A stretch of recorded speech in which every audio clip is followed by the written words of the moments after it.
with GMFBOT. And if you're watching on TV at 20 in Detroit, the Lions AFC North tour continues here for week 4. Coming off that big win already over the Ravens, trying to keep that momentum going. So we are welcoming in our friend WXYZ sports anchor Brad Galli here with us. Good morning to you, sir.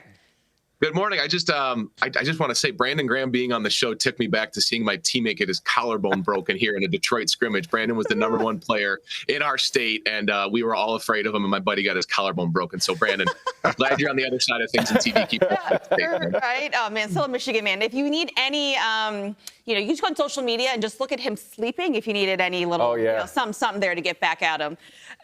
Let's talk about the Lions. They've scored 90 points in their last 2 games, but they're facing the #1 defense in the NFL coming up. How is the offense approaching this daunting task? But as we see, they're seemingly just clicking on all cylinders still. My goodness, aren't they ever? And there were so many questions that you guys have documented so well about this offense now being handed over to John Morton. But I think what everybody in football forgot was that Dan Campbell still has the reins. What they did against Green Bay wasn't very impressive at all, to say the least, in week 1. But something that I noticed is that they went to Sam Laporta, the tight end, a ton against that big Green Bay Packers front. I would expect them to do that again this week. Talked with Jameson Williams yesterday, and I said, Myles Garrett, I know you're a wide receiver, but how much on film does he pop and adjust what your guy's going to do? He goes, he's one of them. He's one of those guys on film. So I'm not going to divulge what we're going to do on offense, but I will tell you we're probably going to try to get the ball out quickly and give Jared options if the pressure is there. Laporta's that guy. He was targeted 9 times against Green Bay with that big rush up front in Lambeau. I would expect them to do it again. And I will tell you also, John Morton, the offensive coordinator, is priding himself on giving Jahmyr Gibbs and David Montgomery the same plays to run. Gibbs has been the guy that's been on the outside since he's been here in Detroit, but they're trying to make him a versatile back that can go between the tackles, catch the ball on the outside, and do everything. Montgomery had 151 yards last week against Baltimore. I can see Gibbs as the guy kind of swinging out and getting a bunch of options either on the toss or through the tackles as an explosive option this week against the Browns. Gibbs and Laporta, I would say look forward to them this week against Cleveland. Well, in order to get the ball to Laporta, there's a dude by the name of Jared Goff, who just happens to be your QB1. He is somebody who's not only been balling this year, but he's been balling for consecutive years. What is it that he has to do to have the respect of a Lamar Jackson or anybody else in that, Josh Allen, in that realm? Why is he so underhyped?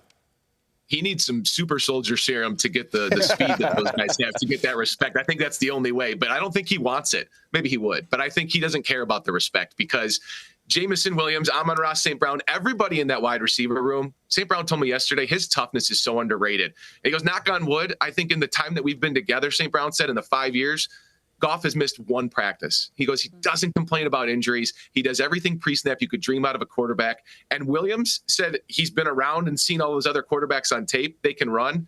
But Jameson Williams said Goff is just as good, if not better, with his arm than the rest of them.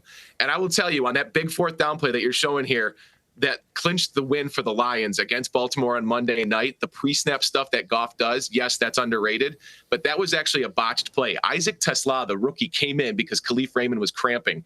He came into the game, he goes, what am I doing? And St. Brown said, I don't know. And Goff said, just stay out of the way. The play was botched. And so what he can do with his arm is impressive, but he is also quick on his feet thinking. He found St. Brown, that connection they have, all the reps they do in the offseason. He's a brilliant quarterback. He gets the job done efficiently, and he's still one of the best in the NFL year after year. So it just sounds like Jared Goff is just showing his experience and all the years that he's accumulated over his NFL career. Somebody else that has a lot of years at the same position is Joe Flacco. Joe Flacco is tied for the most pass attempts in the league. Now, the Lions defense, they played lights out against the Ravens.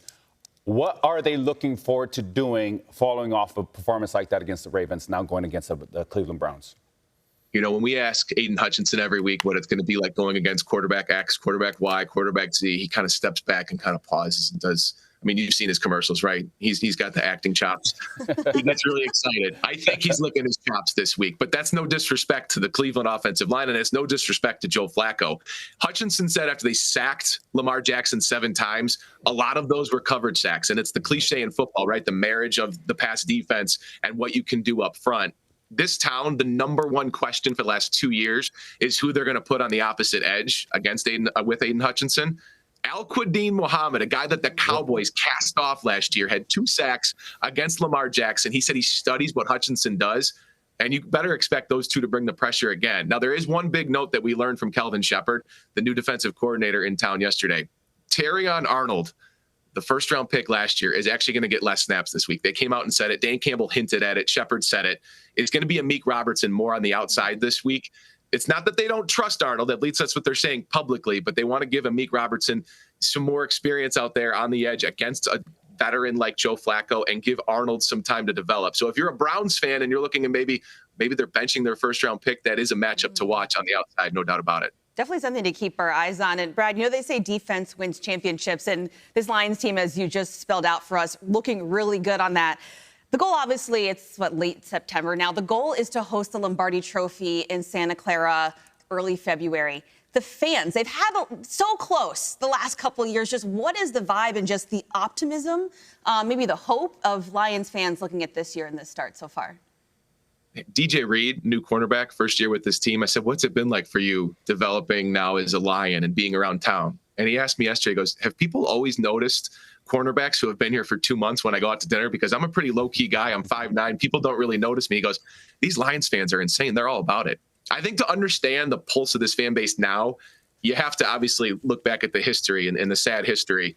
But 2022, 2023, as things were building and ascending, it turned into the draft with the buzz around town. They got new jerseys. Every draft pick seemed to hit for Brad Holmes. And then the disappointment and the gut punch of last year after going 15-2 and losing in the playoffs, there's a really quiet nervousness in this town. People aren't sure what to think. 15-2 in the regular season last year, okay, great, Super Bowl. And then they lost in the postseason. So for the first time in my life, and I've lived my life entirely here in Detroit, people are just waiting for the playoffs, which is weird. It's uncharted territory for Lions fans, but it's where this team is. It's what Dan Campbell knows. And he even admitted to me in the offseason, maybe he put too much pressure on his guys to be the number 1 seed last year. They can go be that gritty team that goes on the road in the postseason and be okay with it this year. And with that schedule, they might need to do it.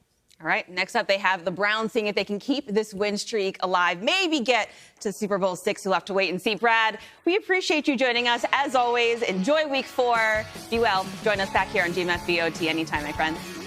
Thank you.